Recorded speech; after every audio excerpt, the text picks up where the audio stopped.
అధికారంలో ఉండగా ఆ లీడర్ల హవా అంతా ఇంత కాదు. జిల్లాలో ఎదురు లేకుండా అధికారం చెలాయించారు. ఎమ్మెల్యేలకు వాళ్ళు చెప్పిందే వేదం అన్నట్లుగా నడిచింది. అలా పెత్తనం చేసిన కీలక నేతలు ఇప్పుడు సైలెంట్ అయ్యారు. వారి మౌనానికి కారణాలేంటి? Watch this story.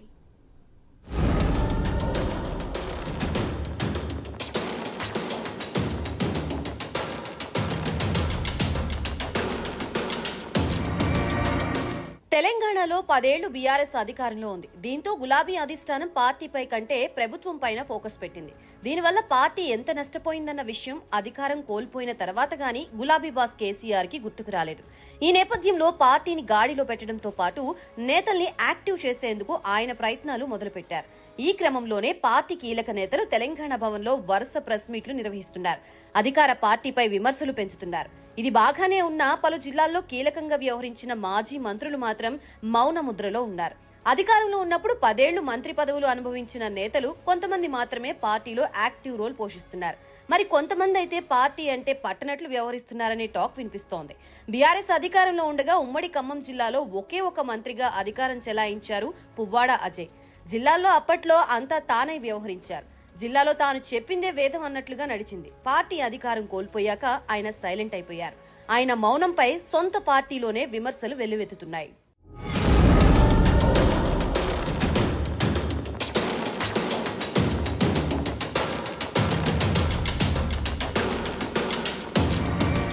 అదేవిధంగా ఉమ్మడి వరంగల్ జిల్లాలో తిరుగులేని నేతగా ఉన్న మాజీ మంత్రి ఎర్రబెల్లి దయాకర్ రావు గత ఎన్నికల్లో మొదటిసారిగా ఓటమి చవిచూశారు. పార్టీ అధికారంలో ఉన్నప్పుడు ఉమ్మడి వరంగల్ జిల్లా నుంచి దయాకర్ రావుతో పాటు సత్యవతి రాథోడ్ మంత్రిగా ఉన్న ఎర్రబెల్లి హల్చల్ చేసేవారు. అలాంటి ఎర్రబెల్లి ప్రస్తుతం సైలెంట్ అయ్యారు. మంత్రిగా ఆనాడు విపక్షాలపై విరుచుకుపడిన ఎర్రబెల్లి ఇప్పుడు ప్రతిపక్ష పాత్ర పోషించడం లేదనే టాక్ వినిపిస్తోంది. గ్రేటర్ హైదరాబాద్ లో 10 ఏళ్లు మంత్రిగా పనిచేసిన ప్రస్తుత సనత్ నగర్ ఎమ్మెల్యే తలసాని శ్రీనివాస్ యాదవ్ కూడా సైలెంట్ అయ్యారని తెలుస్తోంది. మంత్రిగా ఉన్నప్పుడు ఆయన హవా మామూలుగా లేదు. హైదరాబాద్ లో పార్టీ కార్యక్రమం ఏది చెయ్యాలన్నా తలసాని తర్వాతే. అలా హల్చల్ చేసిన తలసాని శ్రీనివాస్ యాదవ్ పార్టీ కార్యక్రమాలకి అడపాదడపా హాజరవుతున్నా పెద్దగా మాట్లాడడం లేదనే టాక్ వినిపిస్తోంది. అయితే ఇప్పటికే బీఆర్ఎస్ నుంచి 10 మంది ఎమ్మెల్యేలు కాంగ్రెస్ లో చేరారు. అయితే తలసానికి కాంగ్రెస్ బీజేపీ నుంచి ఆఫర్ ఉన్నట్లు చర్చ జరుగుతోంది. తలసాని మాత్రం తన వైఖరి ఏంటని ఇప్పటి వరకు చెప్పలేదు. దీంతో తలసాని సైలెంట్ వెనుక కారణం ఏంటి అనేది పెద్ద చర్చనీయాంశంగా మారింది.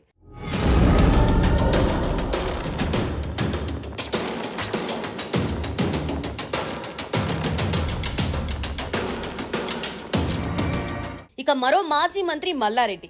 మల్లన్నగా సుపరిచితులైన మల్లారెడ్డి గతంలో మంత్రిగా పనిచేసి తనకంటూ ఒక ముద్ర వేశారు. సెటైరికల్ గా మాట్లాడడంలో మంచి నేర్పరి. బీఆర్ఎస్ అధికారంలో ఉండగా మల్లన్న రూటే వేరు. మంత్రిగా సూపర్ పవర్ ని ఆయన ఎంజాయ్ చేశారు. కేటీఆర్ కి బాగా దగ్గరయ్యారు. ఎప్పుడు పవర్ పాలిటిక్స్ చేసే ఆయన మేడ్చల్ నుంచి ఎమ్మెల్యేగా గెలిచినప్పటికీ మునుపటి దూకుడు ఆయనలో కనబడడం లేదు. ఇక పవర్ ఎక్కడ ఉంటే మల్లారెడ్డి అక్కడ ఉంటారన్న టాక్ ఎటూ ఉంది. కాంగ్రెస్ బీజేపీలోకి వెళ్లాలని ఆయన ప్రయత్నాలు చేసినట్లు సమాచారం. ఏమైందో ఏమో కానీ ప్రస్తుతం ఆయన బీఆర్ఎస్ లోనే కొనసాగుతున్నారు. అధికారంలో ఉండగా విపక్షాల్ని తనదైన శైలిలో విమర్శించిన ఆయన ఇప్పుడు ప్రతిపక్ష పాత్రలో మాత్రం వెనకపడ్డారనే టాక్ వినిపిస్తోంది.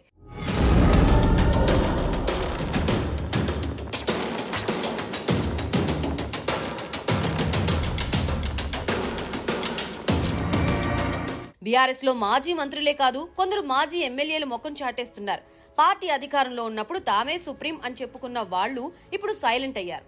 అధికార పార్టీపై ఎదురుదాడి చేసేందుకు ముందుకు రావడం లేదనే చర్చ సొంత పార్టీలోనే జరుగుతోంది. అధికార పార్టీ చేసే విమర్శలకి కేటీఆర్, హరీష్ రావు మరికొంతమంది నేతలు మాత్రమే కౌంటర్లు ఇస్తున్నారు తప్ప మెజారిటీ లీడర్లు పట్టించుకోవడం లేదనే టాక్ నడుస్తోంది. ఇదిలా కొనసాగితే పార్టీ వాయిస్ బలంగా ప్రజల్లోకి వెళ్లే అవకాశం ఉండదని అధినేత కేసీఆర్ జోక్యం చేసుకోవాలని బీఆర్ఎస్ వర్గాలంటున్నాయి. మరి గులాబీ బాస్ ఏం చేస్తారో వేచి చూడాలి.